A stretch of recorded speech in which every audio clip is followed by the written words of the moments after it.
to talk about one thing and one thing only. Yeah. Okay. So let's say, hi guys. On Constitution. my side, we're live. Here I am with Jason. Nothing to do with her running for governor at all. Entertainment. Kick ass tonight. But she's a PhD in constitutional law. You know that? That's PhD. Yeah. That's weird. So we're gonna have her on to talk about the Constitution. Just that. Are you sure about that PhD? I'm positive. Well, that's what she's saying. Because the thing is, technically speaking, when you get a Juris Doctorate degree, which makes you a lawyer, that is considered the equivalent of a PhD. I don't know. I'll have to ask her about it. Yeah. She's well scholar. At any rate, she's very well schooled in constitutional law. So, well, I would hope that if she has in fact made a life study of the U.S. Constitution, that she'd have a lot to say about different facets of it. Right. That's what makes it interesting. But I'm wondering also, I don't know why she dropped out. I mean, I get it. 12,500 signatures in 6 weeks, I guess, is hard to do.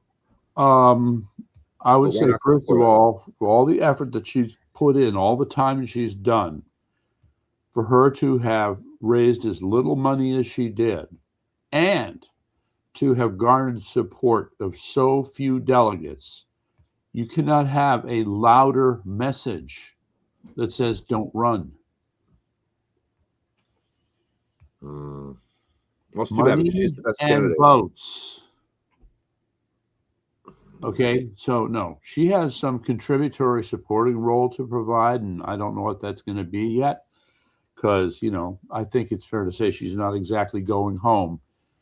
But no, that she's going to be standing in on a race in some fashion.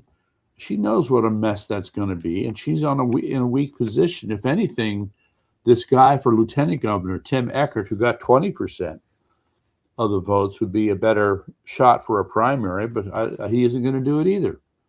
Both of these guys, give them credit, understand what it means to do something for the good of the party. Primaries are considered divisive. Okay. I don't agree. Yeah. And even Proto agreed with me on that, actually, when I ran into him today, as we all know by now. Yeah, literally. He agreed with me on that. Why we should do the primaries first, then the convention. No, you don't need it. A primary would make a convention pointless. Then I guess the presidential election procedure is completely pointless. No, it's do the primary first, then they have a convention. Okay. Don't the primaries determine? The primaries should determine who the delegates go for in the convention. Yeah, hold on a second here. Yeah, let me just go with it for a second. Hey, John. Kurt, what are you in the middle of? Podcast. Okay, which one? The one with Jason. So. Okay. All right. Yeah. Let me see if I can get in there. Well, you can, if you go YouTube.com/@Yankee T News, you should find us. All right, we got to go to Facebook. All right, let me take a look. Bye. Okay, and you can call me back if you want. Sure. Yep. Okay. All right. Bye. Okay. So it's interesting that we're in the middle of this debate and John called up. Hopefully we'll be able to throw some comments. We're on Facebook Live now here on Saturday night, May the oh my God, what is it? May the 16th. That's right. There goes May. The night of the Republican debate here, once again, Yankee T News and Court Ratnowski live on Facebook. And I'm sure if you were watching my profile, you saw some interesting things. But yeah, this debate about the primaries. It's another debate. I mean, everybody understands. Look, I mean, just give you a class. I don't think there's any debate about it. I think they're kind of just doing it backwards. Again, if you have a primary, you don't need a convention. All right? You should understand. Tell that to the National Election Committee then. Any election, state, local, whatever. If anything, you want to pick your candidate for the election as soon as possible. Then move everything up, but don't not have the procedure. Whatever. So fine. So we could do the primaries in May. All right. The primaries should be done in January, February, March. Okay. And then the convention should be in May or June. Okay. All makes sense. Okay, I can go with that. Yeah. All right, but I'm going to need to point out that fundamentally, you'll find that a lot of people, Republican and Democrat alike, don't like primaries because they create ill will. You can Within have the party. yes, you can have particularly nasty primaries where they just go at it. The opposite, they do the work for the Democrats. Yeah, but All right. how else do you do it then? You just the party's going to pick up one person, and then the voters have no say in any of it. They just got to pick between two Well, dunderheads in the end of the thing. Isn't that the good old days? The smoke-filled back room. Yeah, that's bull. Well, that's how it was done. You can say that's bull. not how we want to do it anymore. Okay, well, yes. So we'd like to think that times have changed. I got news for you. Here's what I don't think this is even my opinion. Since the 1960 election, JK is in with us. All right. But since the 1956 election, sorry, since the 1956 election, yes, we've had two men run for president that actually want to help the people. Two. And that's it. The rest of them are all hacks, backroom, smoke room hacks. You know who those two people are? John F. Kennedy and Donald J. Trump. What about Ronald Reagan? Reagan started out like a cowboy until they shot him. Then he was playing ball after that. Yeah, I'm not so sure that he was, quote, playing ball. We got to remember in his second term. The cowboy. Maybe he didn't play ball, but the cowboy thing kind of stopped. You know, what he did with the Soviet Union was of critical importance in his Very true. Term. Very true. Okay, so. Okay, Reagan, I'll argue with you that Reagan might have been. You have to think of Reagan in terms of broad strokes, okay? Yeah. Right. So, unlike, I'll give you Reagan. There are three men then. All right. So, by contrast, when you think about Jimmy Carter, he's an example. He was the worst example of a micromanager. As some people said, when he would get that budget in his hands, he would be bugging people. You're going to love the way I'm going to say this, down to the $100 million level. So those would be small programs within the federal budget. But he would show up with comments about whatever was going on there. And when you can, if you're going to be president, sorry, you cannot micromanage. All right. On the other hand, you're running the risk, right, as Donald Trump has, of entrusting people you really shouldn't be trusting. And we still have that. You know, there was another tape of some other guy who was in a policy office somewhere in the White House. He was caught basically saying, great, the president tells us what to do, but we say, screw you, we'll figure it out ourselves. That's still a big problem. They're not conservative. Well, you're dealing with hundreds of thousands of people. So he's, so President Trump is stuck with another kind of micromanaging. If he has to go chasing around these people who are still a part of the deep state, I mean, better leave. I mean, if there's, we don't have a czar of chasing down the deep state, do we? No, not really. Maybe that's needed. Just a thought. Just a thought. All that momentum we had the first 6 months of his administration, I see it as not really getting much further. Yeah. So meantime, just to get back to Connecticut for the moment, the hot issues, I mean, I can't, all right, maybe you have something to say about this. The first district, I can't believe what I'm seeing with the first district. I heard that Larson's out and Bronin is in now. What I've heard is that there's a 5-way primary on the Democrat side. 5-way? Would that be Larson? 5 ways. So Larson and Bronin would be two of them? And there's some others. So really? meantime, who's our nominee in the first district? Amy Chai. Oh, it's like, oh God. Why doesn't Betsy run against us? Maybe it's too late. Betsy should run in the first. Well, she doesn't live there. You have to live in the district. Okay. Yeah. So wow. Anyway, that's just me. But hey, we're going to be on Amy's side. That's right. We are on Amy's side. That's right, Amy. We're going to help you out. Even if we happen to find that some of your viewpoints concerning Republican values might be questionable, we will nonetheless find ourselves. Even if your husband is a left-wing Yale professor. Yeah, for example. Oh, my God. Yes. So, all right. Anyway. But all three congressional candidates that we cultivated last year and been working with, Chris Lancia, Amy Chai, and John DeBarros, all three won. All three are in for the final. No, John DeBarros did not win. Yeah, he did. He got enough delegates. He got the delegates he needs. He needs the primary, but he didn't get. Well, he won. He got enough delegates to get the primary, though. So he's made it to the next step. That makes his life a little bit easier, but it's still going to be an uphill battle. Oh, I know. Chris There was something else I saw. What was That's it? our next debate. There was something else about Shea. It was very troubling. Yeah, he's working with Shapiro and all that business with the. Yeah, that's another dimension. But anyway, so I don't know. In my role as an investigative journalist, I will have to be looking into each of the people who donate to Shea's campaign.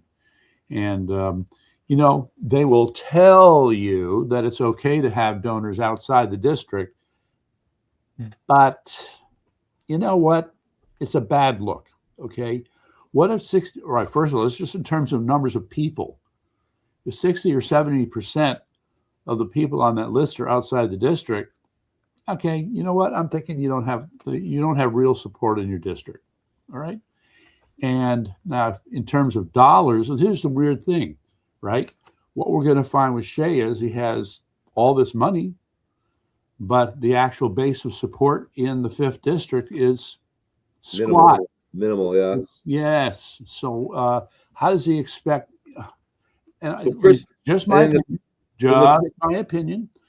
But given that Jonathan Barros has put in so much time and effort to build grassroots support throughout the district from top to bottom, it just how are you going to chew into that? How are you going to take a piece of that, Mr. Shea? I don't see it. That's right. The Barros is going to Congress, baby. Yeah. Well, I wouldn't. Don't. That's. Well, I'm not trying to get ahead of myself here, but what about the 3rd district? What about Chris Lancia? His opposition dropped out. He swept he got 85% of the delegates. Okay, good. I mean, I'm just going to say, I'm hoping that this is Chris Lancia's campaign. You do realize he's Italian, right? Of course. Hey.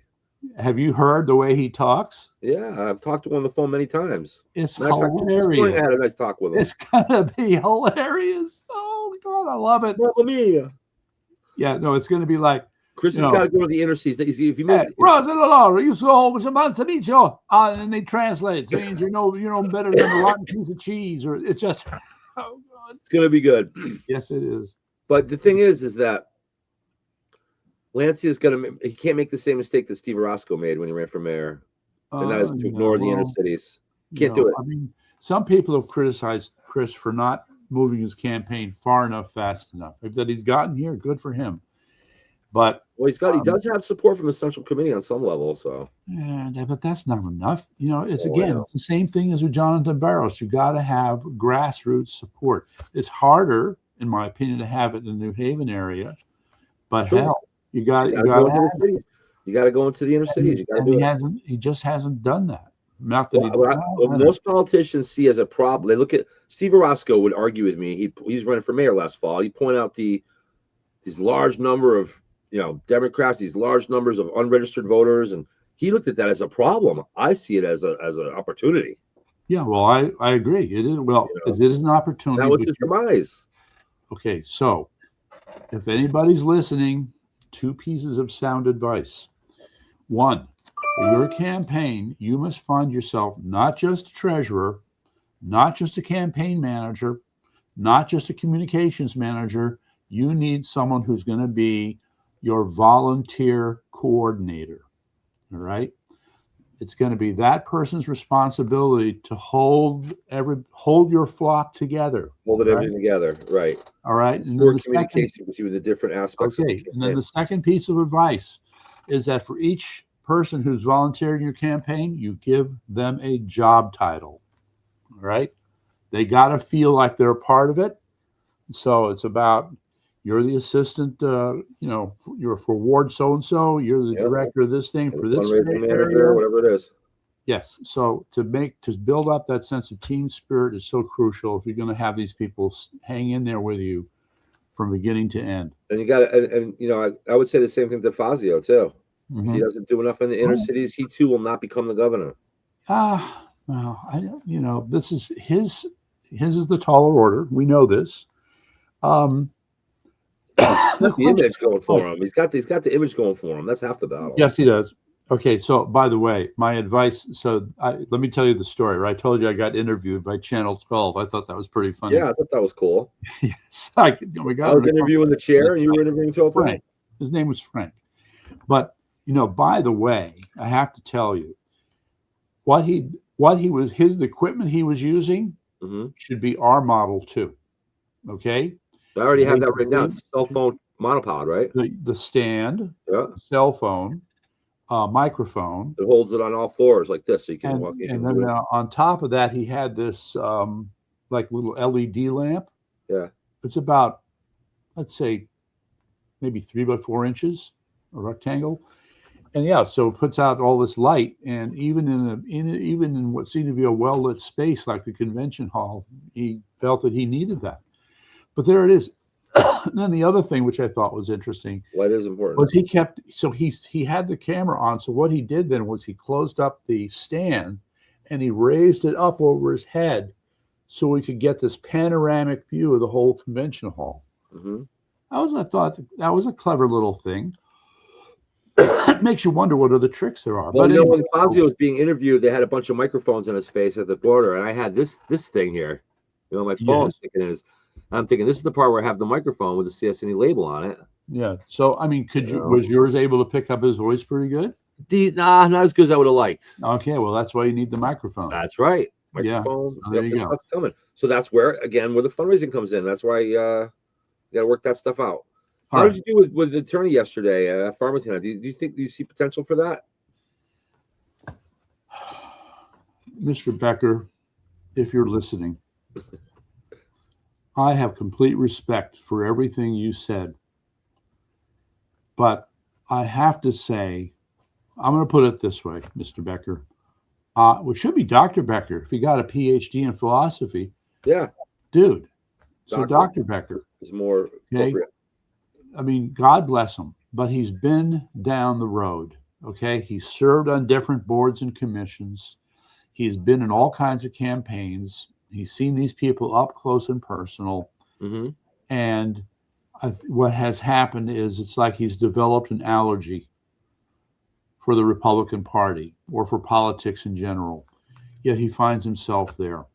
So, he demonstrates incredible insight as to what is going on with the party. But that insight leads him to, I'm sorry, kind of a dark, sick place. Well, look at the title of the book. Right. It's just the title of the book tells you all you need to know. Well, yes, it does. That's how he's being consistent. He's not far off, but I think where I disagree with him is that there's hope. Okay, yes. So you and I are on the same page. We still think there's hope. I don't think the party's dead. I think it's on life support. Okay, it becomes strange because now here I am listening to him, carry on, about how all these people in the Republican Party and politics in general are just horrible, and maybe he has a point. But he said he's willing to listen to ideas, though. So. Yeah, and that's just completely dead in the water. He's not an organizer. He's not a manager. No, he's an executor. He's a writer and a thinker primarily. Right. And a lawyer, I didn't get a good sense of the types of law that he practices. I felt that he was a little uncomfortable with the prospect of, getting nonprofit status. He said he's done it, but he hasn't done it in a long time. And I've been through the process, and it's a little involved, but it's doable. Okay. If some dummy like me can sit there and sort of say, okay, these are the things we need to do. Maybe we should just sit down and do it ourselves then. Maybe yes. Okay. So that's the only thing left standing in the way. Well, from the equipment, from the studio. No, it's not the only thing in the way. There's a lot of the main thing. Not a question of things in the way. It's things that need to be done. Well, it's nonprofit status, and then it's fundraising, and then equipment, personnel, and content. The content's going to be there. Yeah, that part is obvious. So anyway, let me just throw in the other part here. For Yankee T News, we have a motto. Are you aware of our motto? No, I want to hear it. Steeped in America. Steep in America? Tea. Oh. If you put a tea bag. Oh, I see. Okay. Steep into America. Okay. Steeped in America. Like this. Yes. So that's I think that's a pretty good saying for us. Okay. So what I'm leading up to is a neon sign. And when I mention a neon sign, I'm talking about studio design. All right. So you haven't really seen I mean, there's a space here over the other side of the room here that would be suitable for a studio, but it really does require work. So when I say work, I am pointing to the plenitude of examples of other people who have great shows. Do you know Jimmy Dore? No, I don't know him. Okay, so he's another one of these guys who's very liberal, but he's come to see that people in the liberal community are really kind of whacked out. So he's, he's one of those disaffected Democrats I keep talking about. What? He's one of those hundreds of thousands of disaffected Democrats I keep telling you about. Right. Well, he's very good. So I got to send you a link for Jimmy Dore. In any event, so he has this beautiful neon sign, and I'm just looking to say, I want something like that. And then in his case, his backdrop is just a blue curtain. Okay, so it's the blue curtain, the neon sign, and then the lighting. It doesn't take much to make a good thing. It does not take much at all. Right. Actually, it works. I mean, I would like something a little more complicated. I would like to have a bookcase rather than. I'd like to have a little bit of a blown up picture of my logo in the back too. Well, yes, that's as a neon sign. So Selena did a logo for me, and she turned it into me. It's very good. It's very good. Oh, you like it? Yes. Okay. And so, I mean, I was just looking at neon signs. You got to hire somebody to do a logo. You got to what? You don't like that? Hire a designer to do a good logo with CSN and 4 letters. Or we got to tweak the one that she gave us, I guess. She tweaked it. I saw the tweak. Yeah, it doesn't need the ampersand's got to go. We're not. It's CSNE, not CSNNE. Even though we are CSNNE, but the am's got to go. The CSNE. No ampersand. If we're writing the full name out, it's Common Sense News and Entertainment with the ampersand. But the initials are tune in to CSNE. Yes. What about the microphone? The microphone will have the CSNE logo taped onto it once we get it. Okay, but I have to have it has a microphone in it. What's that? The logo has a microphone. Yeah, that's not the logo. Yeah, I know, but that's not. The one that she sent me recently, I'll send to you. That one has the full name spelled out on it. Yes, which is great. That's a good logo, but I want a logo with just the letter CSNE on it. A modern looking logo with just those 4 letters. So where's the design? That's what I got to get. Selena did one for me, sent it to me. I'll send it to you later. All right. And I don't like. I mean, I like it generally, but there's an ampersand. It needs to go. It just needs to be tweaked. In my humble opinion, what she made has a certain force and strength to it. The one with the full name spelled out, yes, it does. And then I'm going to use that too. I'm going to use it as well. But I want a logo with just, ever seen the ESPN logo? Sure. ESPN and that funky letter. I want something like that. CSNE. All right. All right. Okay. Any kahoozy. So let me see if I wanted to. All right. We got to get with John and help Jonathan and just, look at what he's got to do next. And let's see, what was the other thing? Talk a little bit about my encounter with Ben today, a little bit. Sorry? We should talk a little bit about my encounter with Ben. I know there's a few people that probably want to hear about that on here right now. Yeah, I'm sorry. In my humble opinion, overrated. Okay. Ben was rude and thoughtless. And so we get to call him rude and thoughtless. All right. Well, he also did a veiled threat. What veiled threat? How did he threaten you? Oh, you don't want to be John Flynn, do you? Oh, you could do whiting. Did he say that? I thought you were joking with him about that. He said first, you don't want to be no John Flynn. And I said, hell, I don't want to be no John Flynn. See. And he said, you could do that. And then he said, you could do whiting. Were his words. You could do whiting. Could do whiting. Me. All right. Okay. So sorry, I missed that part. Yeah. Okay. That is not good. Not good. And I would be bringing attention to those comments that he made. Yes. Okay. Which, 1, shows that he holds you in low regard. Mm-hmm. And 2, as far as I'm concerned, he's just asking for it. Yeah. Okay. So, one of the things that gets me. But I got some good digs in on him, too. Okay. That's fine. Okay. Yeah. But in the slightly larger picture here, one of the things that gets me is that people forget that it has been under Ben Proto's watch that we lost, count them, 50 50 seats. the municipal races. I don't think that in the history of the Republican Party we've ever lost so many races. Yeah. Okay? Well, And we he have has Rhino to take in the responsibility for that. He was holding up our status in terms of municipal offices as a badge of honor. You know, Did you hear me ask him boom, directly? 52. Did you hear me ask him directly about rhinos? Did you hear me ask him directly about rhinos? No. Oh, you didn't watch the whole tape. I asked him directly. I'm like, look, these guys on the left have gone far left. They're Marxists. They'll do anything. They'll even infiltrate our party. We're loaded with rhinos that act like Republicans. They're really not. And I'm not saying you're one of them, but, isn't that real? And what do you do about something like that? And what did he say? Well, it comes down to, I guess you know what he said, which is ridiculous. He says, well, if you're going to say that, then you got to say the same thing the other side. What? Meaning like we're going to infiltrate them. Yeah. Stick up for their side. And I said, well, that's called Dino. I said, we should do more of that. I said. Well, that may be true, but in the meantime, his answer was I think impudent at best. All right, but what this just feeds into what Thomas Becker was saying. Dr. Becker, okay? Ben Proda becomes, the poster child for the how should I say it? The empty suit Republican. Has no values, doesn't believe anything. Okay, he's willing to compromise in order to be at the power table. Yeah, the second video, I actually interview him for about 7 minutes. Okay. I ask him a bunch of questions, and he answers them. Yeah, well, the other reaction I have to this is when you have someone like this in that kind of position of responsibility, which, by the way, most Republicans regard as a thankless job, a thankless 100,000 year job. Yes. In my mind, there is some form of leadership that you need to demonstrate for this kind of position.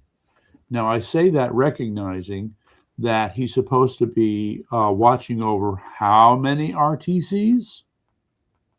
169. Yes. Now, he doesn't think he's had any responsibility toward those. Okay. In the world of organizational management, you should never have, there's what you call reporting, lines of reporting, or the span of control. All right.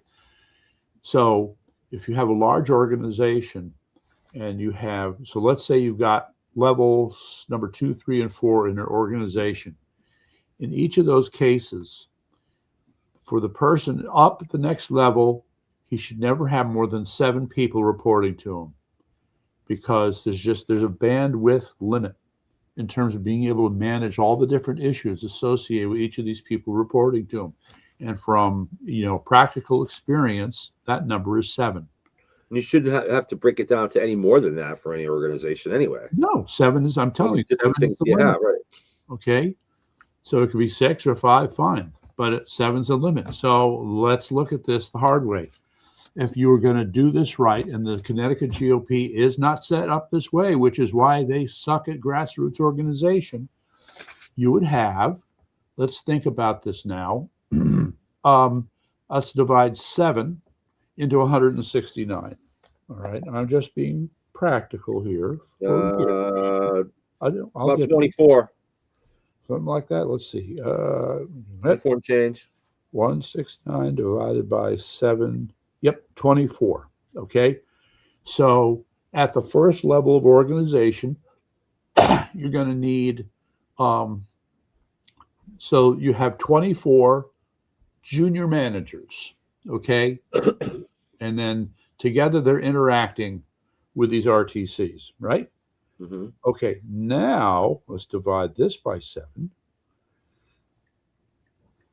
Okay. It narrows down pretty quickly. So now you go from 169 to 24 to 3 point something to 3 or 4. Yeah. Okay. Now the issue then is they have to be, especially those 3. Okay, they really need to be. There has to be some kind of cross communication. Mm-hmm. By the way, that's not the only form of corporate. Call it business organization. In any event. That is what you need to have in place, and they do not have that in place. So that's up to us. So So the whole concept, okay, of a whole organization that functions from bottom to top in the Connecticut GOP, flat out does not exist.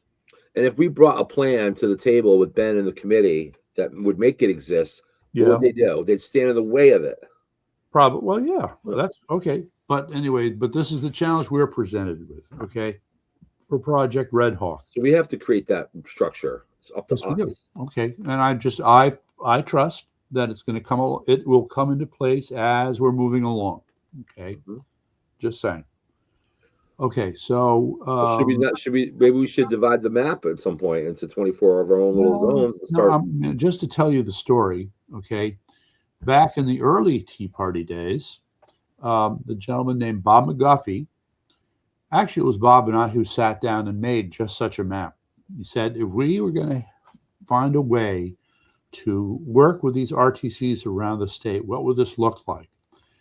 And we ended up with, I don't remember, and it seemed strange. I seem to remember we had 17 districts.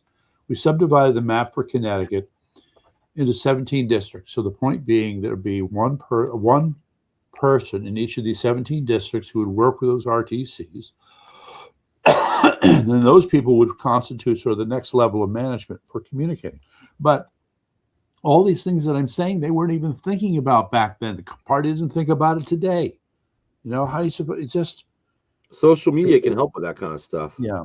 I think part of it is, you know, I would look at the bylaws. I would look at how they think about these things, because without this, you have no party organization.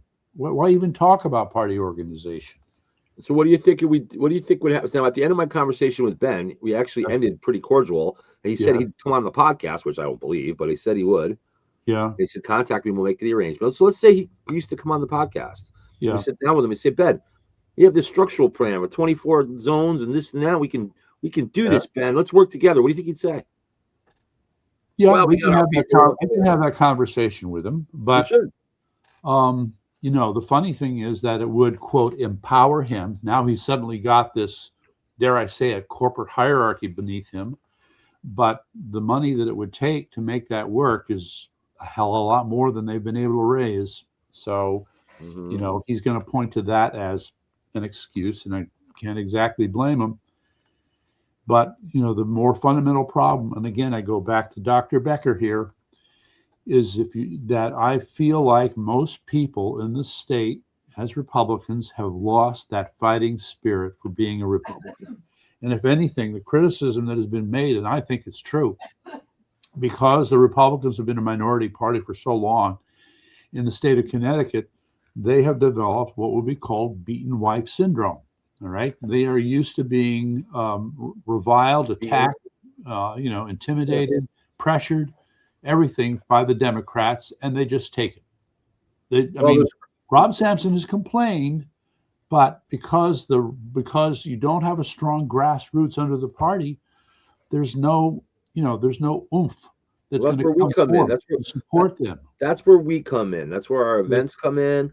That's where these speeches come in, and that's where common sense comes in. By the way, yes, because I think people who are disaffected Republicans, and there's a lot of them, should be made to understand that this is a unique opportunity to bounce back, because the Democrats have played their hand so far to the left, and there's so many. Well, all right. So what I would add to that's the speech that gets people back on board.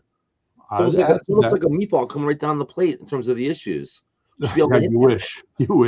Well, I mean, common sense is common sense. That's why I named the news organization after it.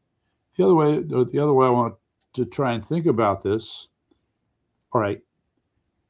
The Republicans, especially after this disaster with Pre-Hillgate, living the dream. Coach, I'm ready to play. Okay. Put me in. Yeah, put me in. I'm ready to play. So anyway, the hot issue here is that we have a history of losing. It's had a very profound negative effect on the Republican mindset in Connecticut. All right. Enough so that, just like Dr. Becker said, I'm no longer a Republican, and so many other Republicans have left. So, you know, I would say easily a third of the unaffiliated voters in Connecticut are, quote, disaffected Republicans. Probably more. And I'm saying, I did say at least. Yeah. Okay. And so it's about revitalizing these people. Well, so what? And it's also about, again, I think disaffected Democrats. Back in the 1980s and 90s, they were Democrat. Yeah, they were a little unhinged, but they weren't unhinged like they are now. Okay, this is Where are all those reasonable Democrats that now see their party going cuckoo and are wondering what to do? Okay, well, to your way of thinking, so at some point we begin to see the Republican Party taking on the attributes of common sense in face of all this craziness. All right, so that we'll hold on to that thought. But the point I'm trying to get to is that, so we've developed this very negative state of mind, and Dr. Becker, I would say, is an exemplar for that. You, me, Selena, and the others, we are charged with the responsibility of creating, because of our size, small victories. Okay, where victory begets victory. All right. So I'm calling the debate that we had last Friday a small victory. All right. And now we want to start to plot and plan for our next victory. Correct. Okay. And I hate to say it, I don't hate to say it, but we need to realize as that each time, as we step up to the plate a little bit more, the stakes become that much higher. Okay. So I think we just need to keep that in mind as we take on these projects. And we're going to need help for these projects. Sure. I'm amazed that we were able to pull off what we did. It was really just 4 or 5 of us. 5 of us really did everything. Well, I mean, 4 or 5 is what you need to get things done. All right. But I'm going to bitch and moan about the importance of good planning. All right. And yes, plans change. You have to adapt, but at least you have to have something in place. Otherwise, you're just thrashing around. It's got to be fundraising too. Well, that's part of it. Okay. You know, that's one of the aspects. We got to come up with so I can't pay for the next debate. Yeah, understood. Well, I'll have to do what I can. What next debate? Well, we want to have Shea Navarro's. Yeah, and Selena mentioned another one in the 3rd too. I think there's a primary going to be in the 3rd as well with George Austin. You mean the 4th? Oh, really? Not the 3rd. I'm sorry, the 4th. He's the 2nd. The 4th. Yeah. So the 4th is going to be Michael Goldstein and Dan Moreci. Right. All right. So there. Okay. Luckily, those issues are down the road, so we don't have to. I mean, we can start kind of. And we're going to have to it's provisional. We don't have to do a last-minute one like we did with this first debate. No. If we can figure out the money problem, then we can take a serious look at doing something about those. So I think we have to meet to talk about how to make this thing into the legal entity it needs to be, so that we can start fundraising. So I've already been approached by actually 3 people now that say, "Where do I donate?" Right. Okay. I'm like, "Hold on, I'll let you know." All right. So then let's get to this. Then let's make that our top priority. Okay. I'd say so. All right. It's not about blathering. We need. It's number 1. I'm going to invest. I have about a few $100 to invest in equipment out of my own money, and then if we get a couple more things then working, and I need a 360 camera. I need the pod you're talking about that you saw with Channel 12.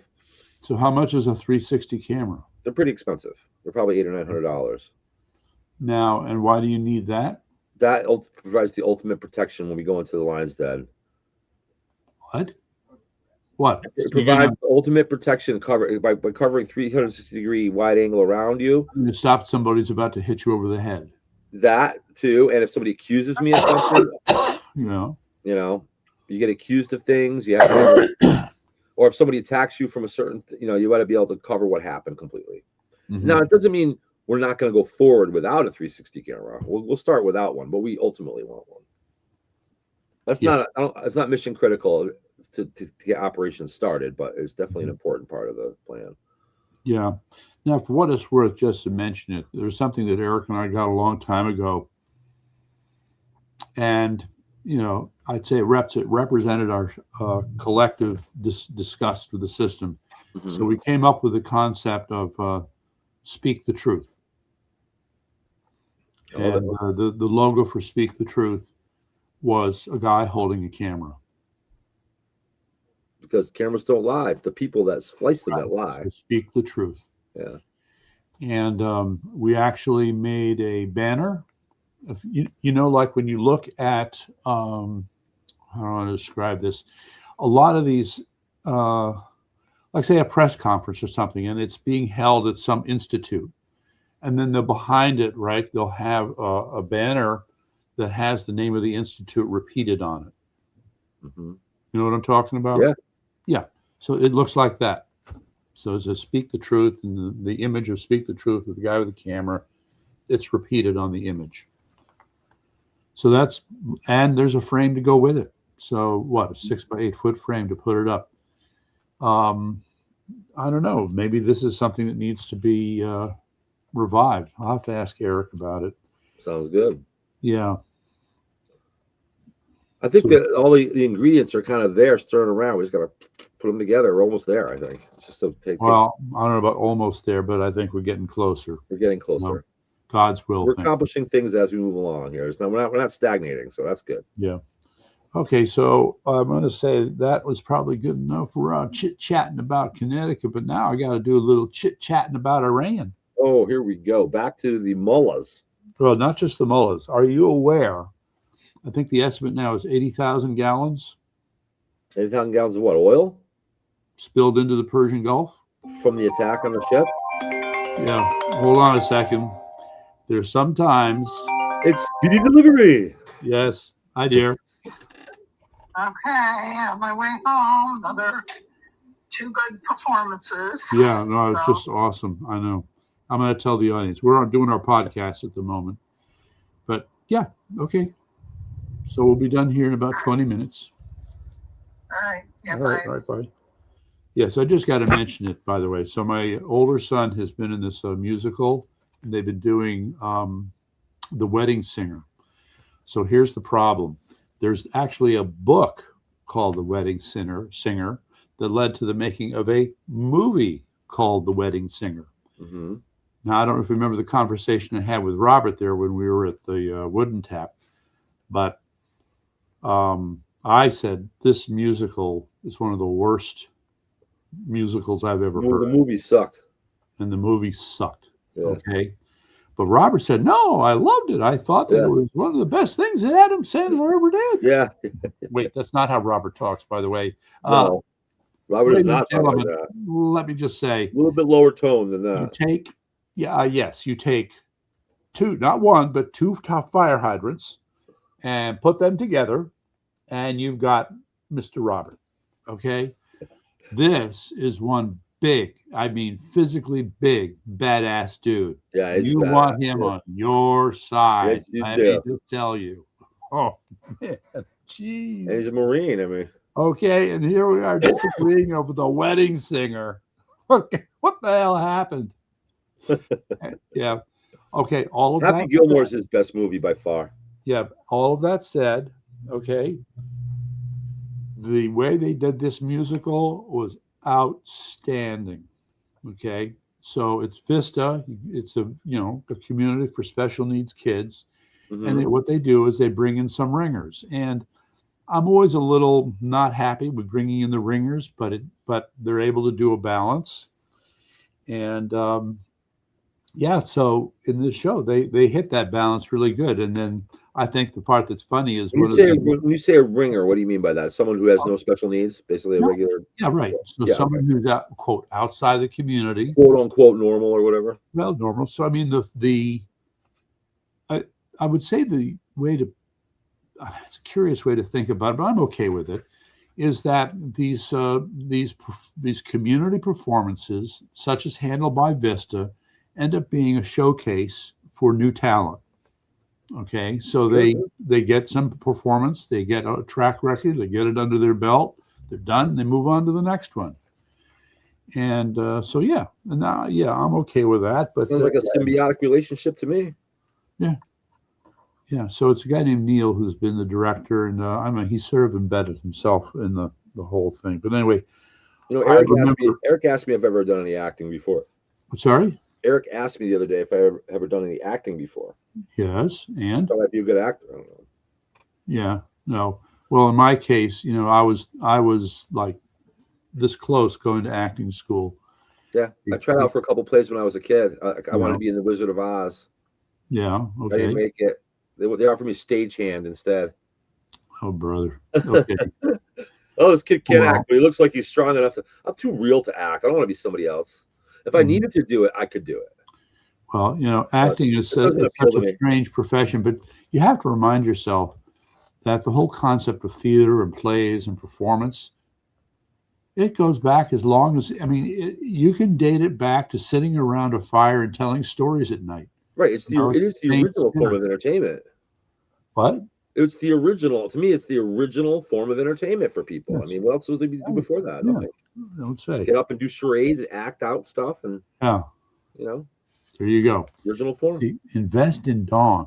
Just saying. What's this? What? DJ Ricky said, "Invest in Dawn." Who's Dawn? Dawn. Yeah. He just a note that he put up. Ding dong.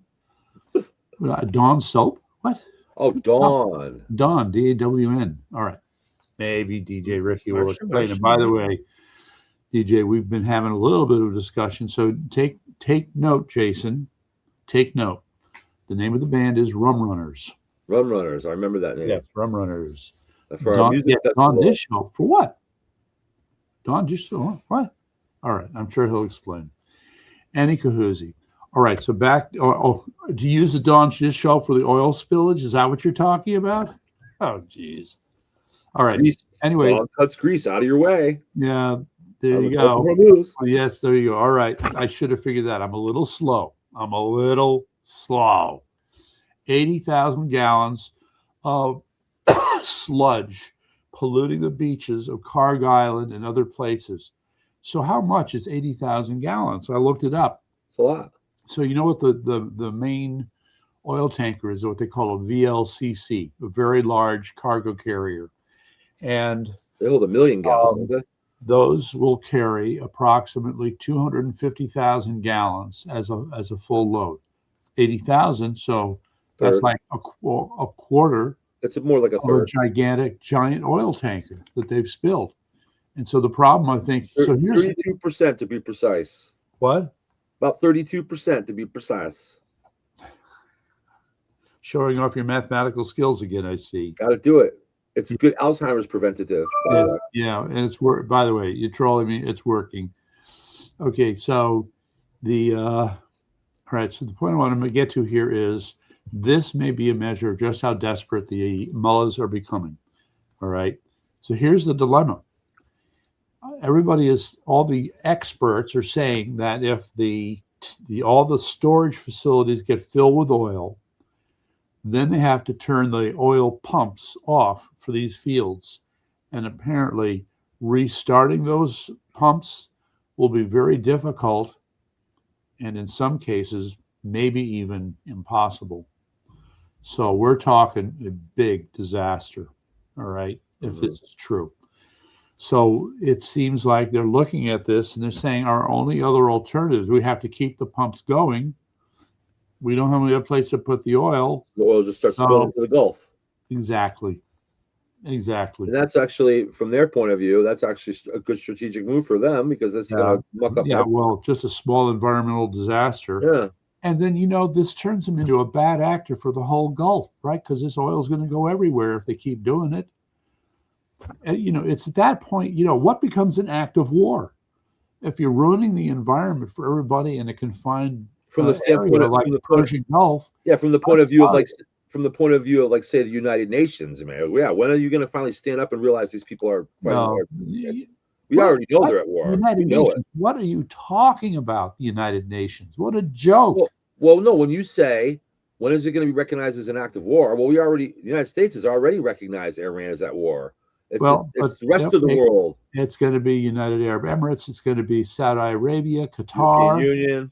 All right, all the people, all the countries in the area that are affected by this know that they're not going to stop. Okay, and it's going to get worse. So what are you going to do? Kick the United Nations out of New York to start with. Okay, you clearly have the hell out of here. I think you have a United Nations fetish. Just saying. Okay. I have a 6-minute United Nations fetish. Okay, we're talking about Iran spilling oil into the Persian Gulf. That is going to turn into a huge problem. All right. Now, meantime, the next little tidbit, we've actually gotten video clips from members of the IRGC Army. Really? Yes. And you know, there are these people who can't help themselves. Eric is one of them.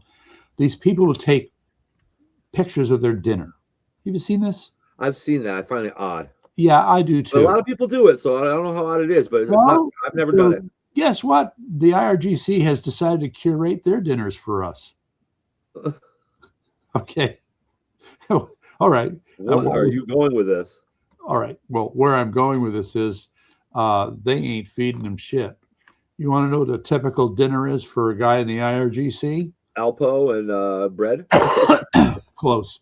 A potato and 2 pickled cucumbers. Ooh. Yum. That's Wait a their minute. dinner. Isn't that a redundant statement? Isn't a pickled cucumber just a pickle? No, well, or a pickle. You could say 2 pickles. 2 pickles and a potato.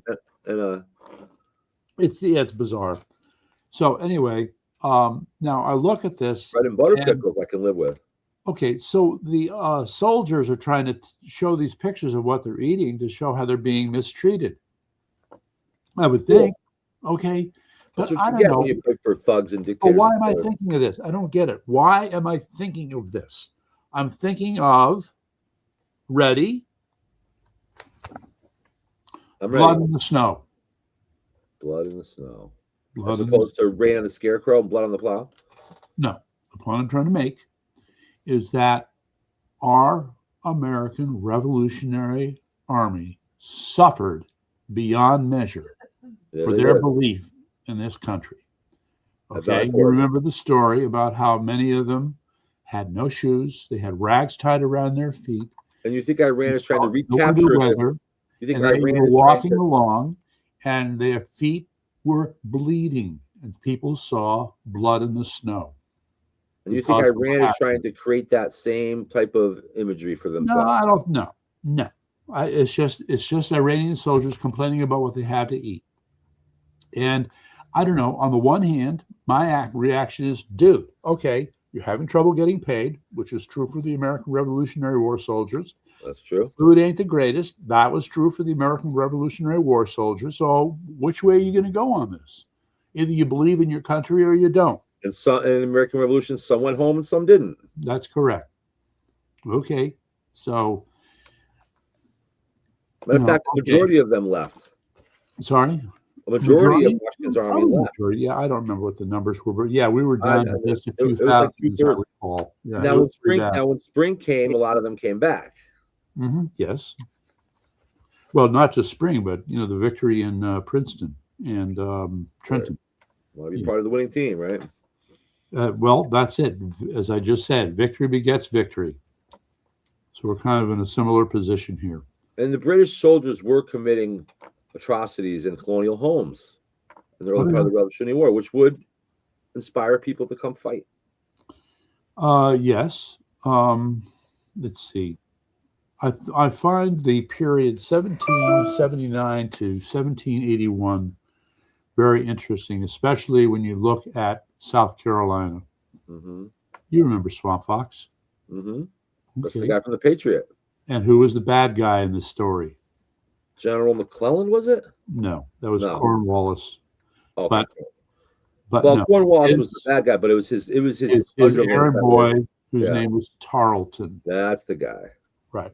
That's the guy that represents the villain in the movie, right? Yes, but no, they're staying. I know close it's to loosely history fitted. there. It's loosely fitted, but that's what it's based on. So sure. All right. So, the you look at people who were operating under the. So I don't know. Shall I refer to you as Swamp Fox? Boy, that's a long silent pause. What am I? The Swamp Fox? Yeah. Should we be calling you the Swamp Fox? Sure, the Swamp Fox of Connecticut. Yes, exactly. There you go. We're going through the front door, not the back door. door. I don't know about that. No, they're. Well, right in your face. We're online. We're saying what we're saying. Like, we're not trying to sneak around the corners. Like, that may be true. That may be true, but the way I want to approach this is that we have to think in terms of, well, you know what? I'll put it two ways: reading the room and reading the battlefield. Mm-hmm. Okay. So I'm not going to say who online here, but we'll talk about it later.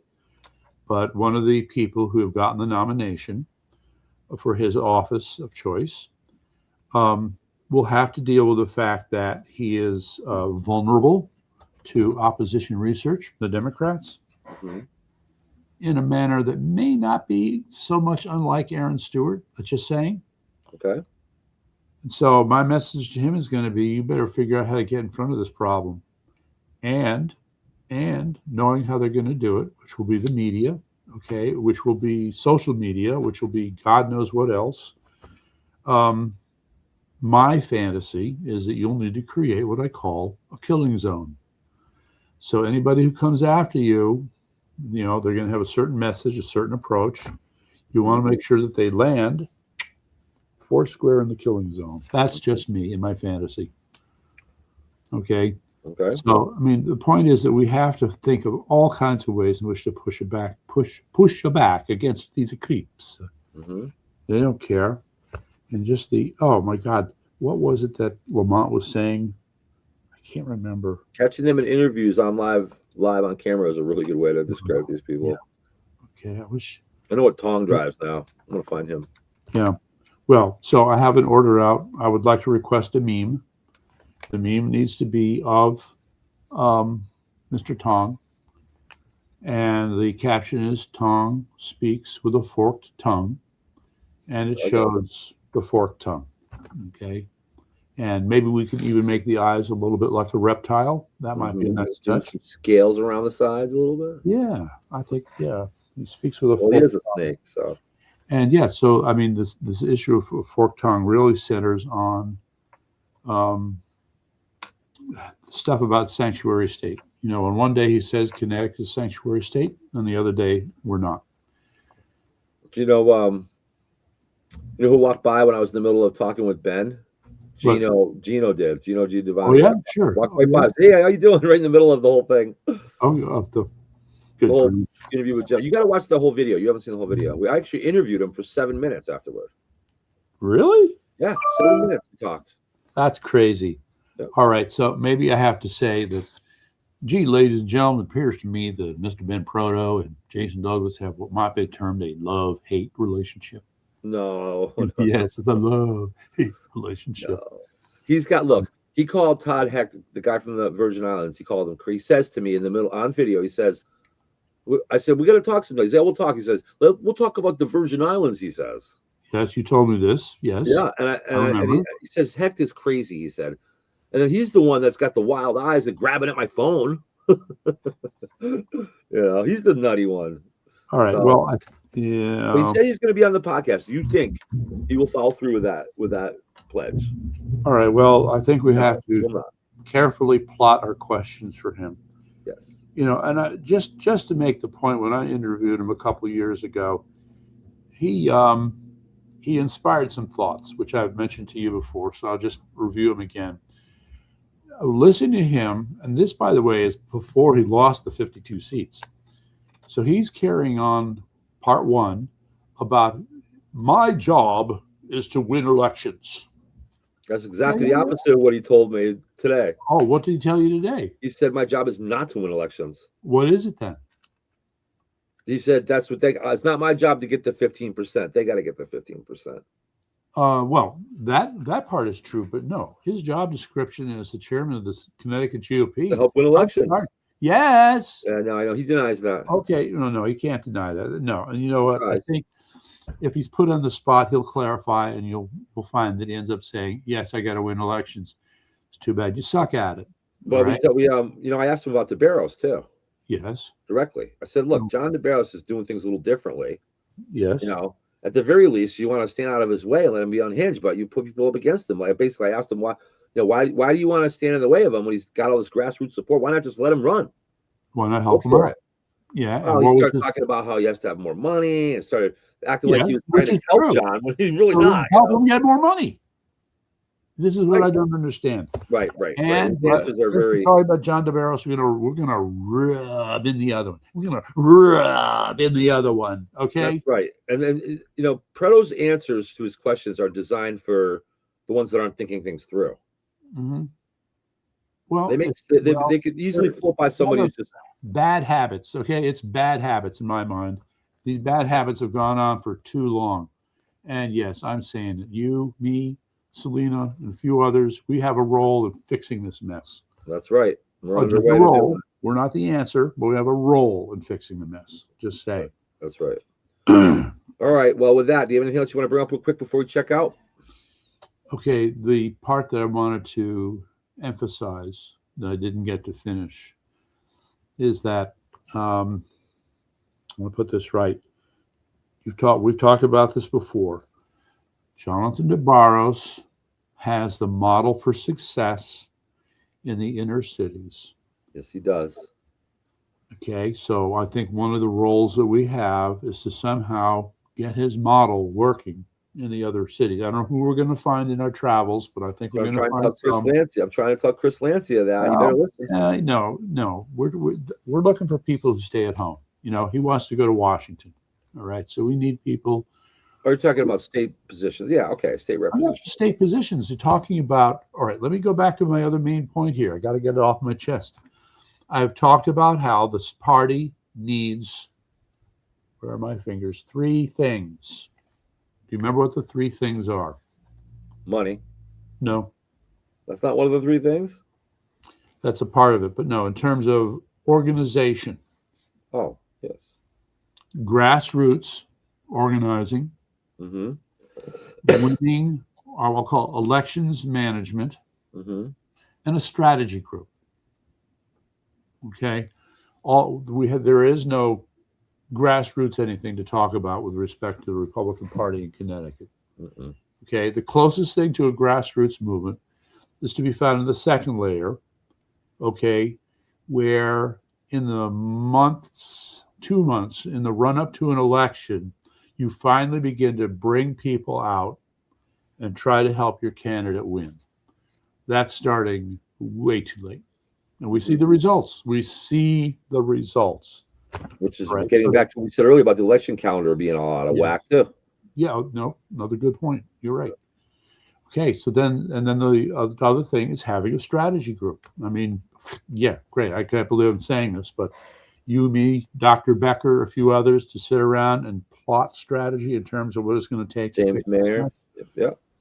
Yeah. So of the 3, we both know that the grassroots part is number 1. But now, to your point, money as well as organization need to be in place if we're going to see the grassroots component grow in an integrated way. Mm-hmm. And the thing I tell you that I fear the most is that as these numbers grow, we're talking about dealing with people, or we're talking about drawing together people who, frankly, have trust issues. Mm-hmm. Okay, we know that conservatives are just not. So we have a responsibility to figure out how we're going to train, teach, instruct, inform, enlighten conservatives to be team players. Well, the message that needs to be repeated over and over again is that despite whatever minor differences that we may have, we all share the same common goal in saving Connecticut from deep state, left-wing Marxism and oppression. So right. Well, that's something that should bind us all together, and then we can fight about the little things later. Yeah, well, it takes a certain sensibility where you have to be constantly on the lookout for the very things that are screwing up the party. And that includes the state of mind of well-respected party members. Part of it was so this guy, Tim Ackert, God bless him. Okay, so he was running for lieutenant governor against Matt Corey. He pulled over 20% of the delegates. And, he was another guy who was big enough to stand up there and say, he talked about his political history, which was enlightening. But at the end of the whole thing, he said, look, we're going to unify. So I'm supporting Matt Corey. I didn't win here. But I can tell you right now, I'm supporting him. And I think that's fine as long as the ideology is reasonably compatible. You know, Yeah. bound to a rhino to run for Republican Party. Okay, Makes well, no all right. sense. So what I mean, in the heat of an election, to have a rhino supporting you may not be a bad thing. Okay. The real problem in my mind comes down to, when you're debating the issues, when you're looking at legislation and you find these rhinos are running over to the other side of the room, to me, that's where it's really bad. Okay, and that's the mess that has to be fixed. Right. Okay, one of. Ready to check out for tonight, my friend. Yeah, okay. All right. So tomorrow's Shut Sunday, and all right. We're off tomorrow. We'll see you Monday. Yeah. All right. God bless Connecticut. God bless America. And for those of you, Yankee T News. That's right. Join with Later. them. All right. Later, guys. So here we go.